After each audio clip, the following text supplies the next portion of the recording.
Mga kapuso, doble ingat sa mga binibiling mumurahing gadget at makagaling yan sa sinalakay na bodega sa Olongapo.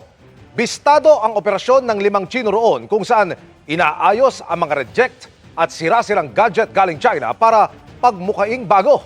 Tunghayan sa aking eksklusibong pagtutok. Pangkaraniwang warehouse kung titignan ito mula sa labas. Pero ang bodegang ito na nasa loob ng Subic Bay, Freeport Zone sa Olongapo City, imbakan pala ng reject o pinaglumaan na gadgets mula China. Kasama ang mga taga-National Telecommunications Commission, ni-raid ng PNP CIDG ang warehouse na na-monitor daw nilang nag-ooperate October 2025 pa.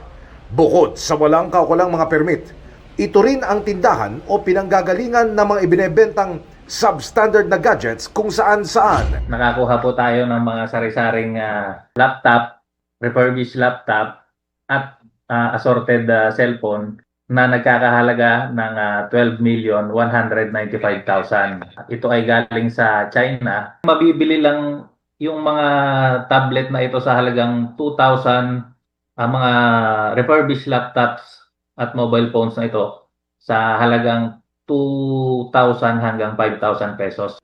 Ang nasa likod ng operasyon, puro dayuhan. May nahuli tayong 5 Chinese national.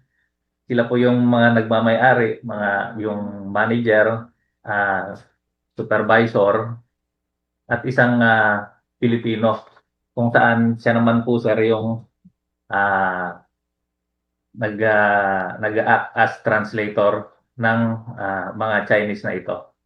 Magko-coordinate din po kami sa Bureau of Immigration para alamin kung ito bang mga Chinese national na ito ay may mga kaukulang papeles.